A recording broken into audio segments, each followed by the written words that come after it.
여러분 안녕하십니까? 안전하고 편안한 재테크 투어 오마이 주식 진행의 저는 이화영입니다. 시장이 상승과 하락을 반복하면서 요즘은 투자하기에 유독 어렵다라는 생각 많이 드시죠? 그렇지만 그 안에서도 시장은 늘 우리에게 기회를 주고 있습니다.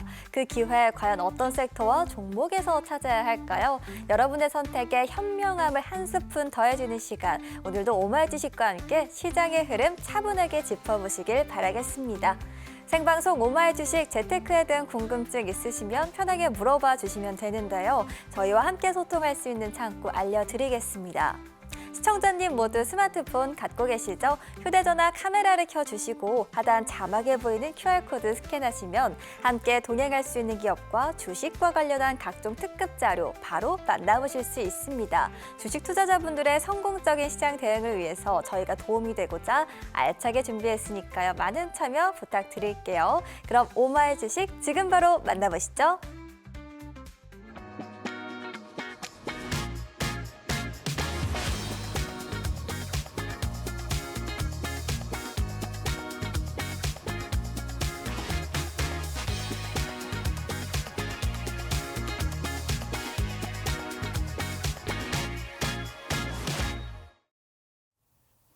여러분 안녕하십니까? 증시계산도에서 국내 증시 날씨 친절하게 짚어드릴 최인정입니다. 금요일 증시 날씨 살펴보시죠. 코스피가 장중 상승 전환에 성공했습니다. 삼성전자와 현대차의 상승세에 힘입어서 상승폭을 확대하고 있고요. 코스피 시장에서 외국인과 기관의 수급이 들어오고 있습니다. 오늘의 증시 키워드로 시장 흐름도 함께 체크해 보겠습니다. 오늘의 증시 키워드는 코스닥 500조와 FOMC입니다. 어제 코스닥 시가총액이 장중 처음으로 500조 원을 돌파했습니다. 이 힘은 어디서 나온 걸까요? 바로 정부가 코스닥 시장을 위해서 본격적인 지원에 나설 거란 기대감 덕분입니다. 어떤 곳을 손보는 건지 현재 거론되는 정책 위주로 간단히 짚어보겠습니다. 우선 연기금 유입 확대입니다. 연기금은 국민연금, 사학연금과 같이 국가가 운영하는 거대한 연금 자금인데요. 그리고 이 연기금에선 이 자금들로 투자를 합니다. 그동안은 안정적인 코스피 중심으로 투자를 해왔는데 이 정부가 이걸 코스닥 기업 쪽으로도 유도를 해보겠다는 거죠. 두 번째로 그 유도 방법 중 하나인 바로 세제 혜택입니다. 일단 앞서 살펴본 연기금을 비롯해서 코스닥에 투자하는 기업에게 세금을 깎아주는 방식입니다. 마지막으로 코스닥 상장 유연화. 쉽게 말해서 기업들에게 코스닥에게 문을 활짝 열어주겠다는 거죠. 다음 주면 정부의 코스닥 정책이 좀 더 자세하게 발표가 될 텐데요. 코스닥이 연말 뒷심을 내는 데 성공할 수 있을지 함께 지켜봐야겠습니다.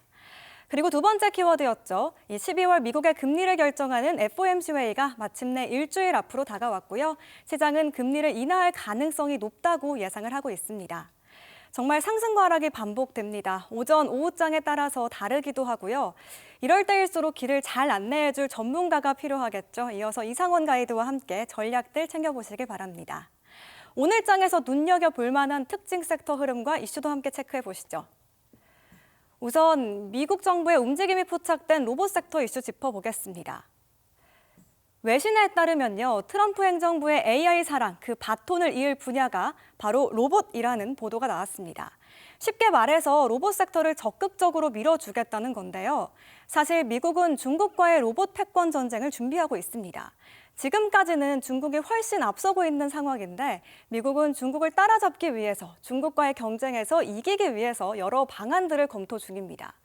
예컨대 내년에는 로봇 산업과 관련한 행정명령 발령 소식이 들려오고 있죠. 이에 뉴욕 증시에서는 테슬라 주가가 4% 급등하는 모습을 보였고요.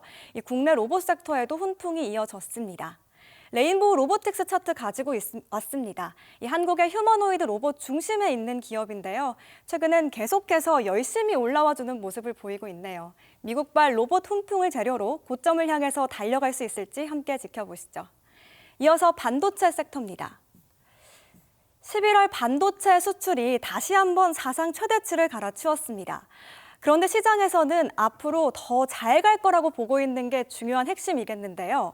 식당에 비유를 해보자면 잘 되는 맛집에는 크게 두 가지 특징이 있죠. 우선 손님이 계속해서 늘어납니다. 이 반도체도 마찬가지인데요. 엔비디아의 GPU에 이어서 구글의 TPU 손님까지 등장하면서 이 국내 반도체 기업들에게는 주문이 더욱 많아질 전망입니다. 두 번째로 2호점, 3호점 이렇게 지점이 생깁니다.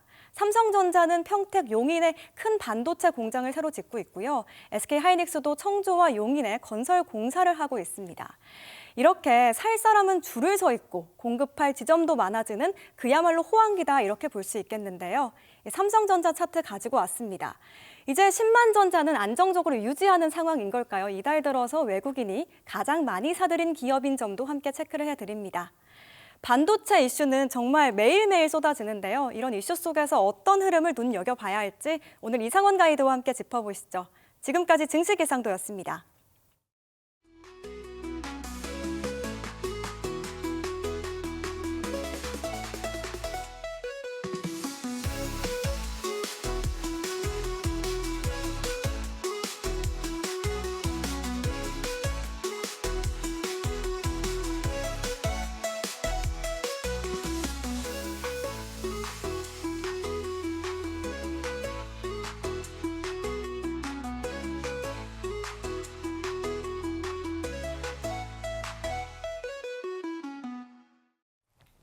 네, 오늘 시장은 특징이 있는 섹터들만 잘 살아남고 있습니다. 12월에는 어떤 포트폴리오에 수정이 필요할지 저희와 함께 전략 대비해 보시길 바랄게요. 저희는 최인정 캐스터와 함께 증시 기상도 만나고 왔습니다. 저희 오마이 주식 본격적으로 출발하기 전에 여러분들께 드릴 오늘 시장에서 함께 보시면 좋을 보물 지도가 준비되어 있는데요. 어떤 보물 지도일지 정말 궁금하시죠? 바로 방송 중에서만 만날 수 있는 주목해야 할 기업입니다. 덧붙여 꼭 챙겨가셔야 할 알짜 꿀팁까지 기다리고 있습니다. 어떻게 받을 수 있을지 친절하게 알려드릴게요. 지금 화면 아래쪽 보시면 QR코드 나가고 있습니다. 시청자님 모두 스마트폰 갖고 계시죠? 휴대전화 카메라를 켜주시고 아래쪽에 보이는 QR코드에 스캔만 해주시면 모든 비밀 정보가 제공이 됩니다. 정말 빠르게 그리고 아낌없이 여러분 받아가실 수 있도록 든든하게 준비했으니까요. 오늘 여행 시작하기 전에 든든하게 챙겨보시고 오늘의 수익 여행 더 즐겁게 즐겨보시길 바랄게요.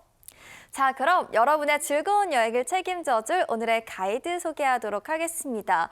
이 어려운 시장에서도 저희 든든한 전략 세워보도록 할게요. 오마이 주식 이상원 가이드 함께합니다. 어서 오십시오. 안녕하세요. 주식여행 가이드 이상원입니다.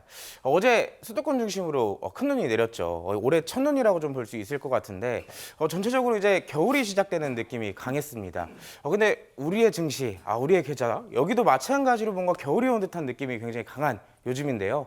분명 증시는 좋은 흐름만, 좋은 이슈만 가득 차 있을 것으로 생각을 했지만 우리의 생각과는 다르게 전체적으로 얼어붙은 모습들이 자주 나오고 있어요. 그럼에도 불구하고 항상 우리가 알고 있듯이 이 겨울이 지나면 항상 봄이 온다고 알고 있잖아요. 그런 것처럼 지금의 증시도 다시 한 번에 봄이 올 때까지 우리가 지금의 포트를 잘 유지를 해서 잘 지켜나간다면 여러분들의 계좌도 언젠가는 봄이 찾아올 것이라고 먼저 긍정적으로 말씀을 드리고 싶습니다. 그런 버팀목이 되기 위해서 제가 또 안전하게 여러분들의 투자여행 가이드를 도와드리도록 할 테니까요. 방송 끝까지 시청해주시면서 많은 정보들 받아가시기 바라겠습니다. 네, 오늘 시작부터 좋은 말씀 많이 해주신 것 같은데요. 첫눈처럼 기분 좋은 전략 오마이 주식과 함께 세워보시길 바라겠습니다. 자, 저희 본격적으로 들어가 볼게요. 여러분, 무언가를 함에 있어서 긍정적인 전망이 나오면 항상 기대하기 마련이죠. 저희 주식시장도 그렇습니다. 저도 항상 코스피 또 새로운 전망에 대한 이야기들이 나오면 한 번씩 짚어보곤 하거든요.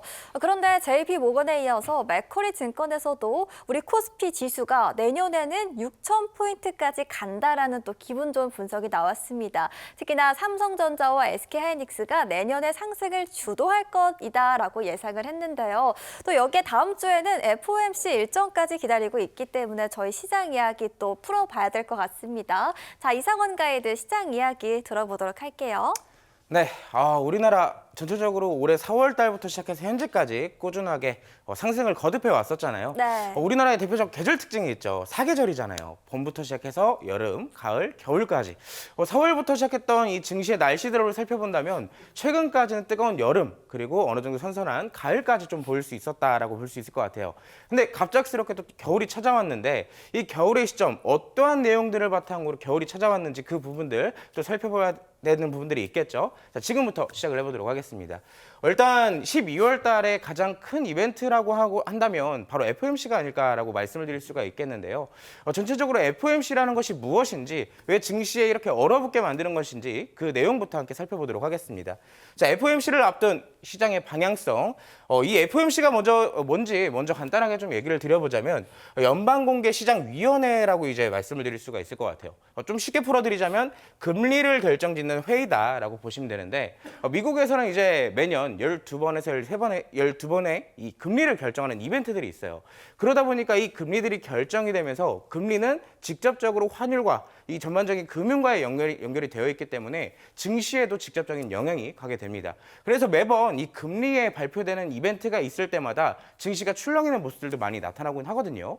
자, 지금 이제 다음 주에 FOMC가 발표될 예정인데 왜 현재 시점부터 벌써 이렇게 또 얼어붙게 나타나느냐. 자, 여기에 대한 내용들이 나타나죠. 자, 대표적으로 이 미국의 경제 지표는 크게 두 가지로 나눌 수가 있는데요. 하나는 고용 지표, 하나는 소비 지표이자 이제 즉 물가 지표라고 볼 수가 있겠죠. 이 소비와 기업들의 고용에 관계되어 있는 내용들이 직접적으로 금리에 이 영향을 주기 때문에 이 매크로적인 이벤트들에 따라서 금리가 어떤 방향성으로 나올지에 대한 어떻게 보면 하나의 이 과정이죠. 그런 부분들을 좀 살펴봐야 되는데, 자, 최근 들어서 물가, 인플레이션에 대한 하락세가 좀 나타나고 있습니다.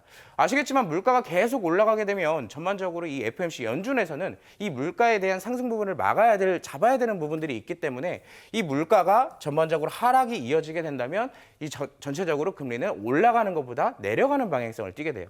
두 번째죠. 강하지 않은 고용시장.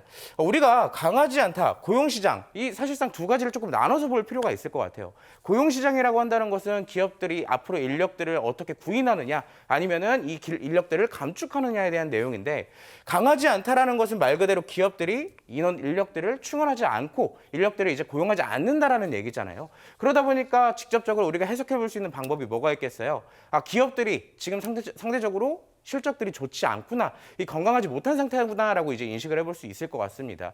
그러다 보니까 자연스럽게 기업들에 대해서도 이 물가가 계속 올라가게 되고 금리가 올라가게 된다면 이 기업들에 대한 성장도 멈춰질 수밖에 없는 환경이 만들어지기 때문에 이 금리는 현재 시점에서는 12월 달에서 내려갈 가능성이 높다라고 보고 있어요. 그래서 이런 부분들에 대한 결론적인 바탕은 이 연준 인사들에 대한 발언 역시도 영향을 주게 되죠. 이 결정적으로 금리를 확정짓는 것은 FOMC지만 그 과정까지의 연준 인사들에 대한 발언들이 이 전체적으로 앞으로 나올 이 금리에 대한 결정 부분에 대한 예상치로 좀 보시면 될 것 같습니다. 최근까지는 이런 두 가지의 지표들로 따라서 12월 달에는 금리를 내리지 않을 것이다, 동결할 것이다라는 이 이슈가 굉장히 강했었는데, 최근 들어서 지표들이 전체적으로 금리 인하에 대한 방향성을 띠고 있다 보니 이 인사들의 발언들도 긍정적으로 바뀌어가고 있는 시점이다라고 볼 수가 있을 것 같습니다. 그렇다고 하더라도 우리가 확정짓는 것들이 아직 나오지 않았기 때문에 다음 주 FOMC의 결과치에 따라서 우리도 조금 시장에 대한 유연하게 대응을 하실 필요가 있다라고 볼 수가 있겠죠. 그러면 그때까지는 우리 증시에 대한 전반적인 흐름은 어떻게 될까요? 라고들 많이 물어보실 텐데, 오늘의 시장만 보더라도 그래요. 전체적으로 큰 예를 들어서 로봇 테마나 반도체 같은 특출난 이슈가 있지 않은 이상은 상대적으로 꽁꽁 얼어붙어 있는 모습들이 나타나는 반면에 이 전체적인 시장 자체의 흐름이 아직까지도 강하게 나타나는 부분들도 있습니다. 어떤 시장이냐? 그게 바로 코스닥 시장이죠. 최근까지 4월 달부터 11월 달까지 증시가 상승을 한다면 코스닥 시장보다는 코스피 시장이 조금 더 우세한 모습들이 강했습니다. 왜? 정부에서도 코스피, 즉 대형주나 우량주 위주의 정책들을 많이 발표를 했었기 때문에 이 저가 대비에 대한 메리트가 사실상 코스피에 집중됐다라고 볼 수가 있겠죠. 근데 코스피는 계속 우상향을 하고 있는데 코스닥은 그 자리에서 멈춰져 있는 모습들이 나타났어요.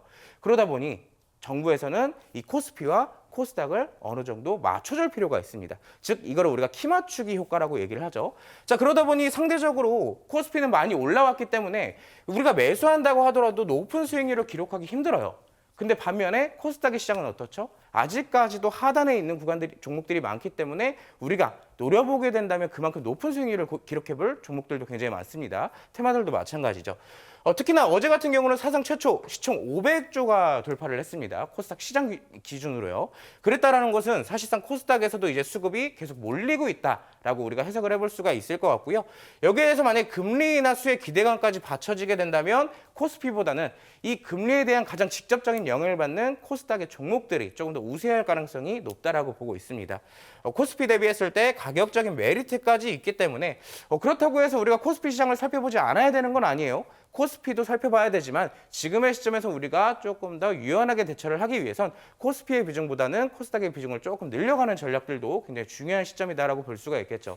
대표적으로 최근 외국인들을 보면 물론 최근 몇 거래일까지는 외국인들이 우리나라의 시장에 다시 들어오는 모습들도 나타났었어요. 다만 어제와 엊그저께부터 다시 한번 매도세를 보이고 코스닥의 시장에서 관심을 보이는 이유는 아까 우리가 말했던 상대적인 가격 메리트가 부각되고 있기 때문이겠죠. 이 외국인들의 돈이 들어오기 때문에 사상 최초로 시총이 500조가 돌파한 경우도 이 결론으로 나오고 있습니다. 그렇기 때문에 우리가 이 시장에서 대체 어떤 것들을 살펴봐야 되는지는 제가 잠시 후 키워드 브리핑을 통해서 또 추가적인 교육을 해드릴 테니까 방송 끝까지 시청해 주시면 되겠습니다. 네, 다음 주 증시에 대한 저희 핵심까지 공부해보고 왔고요.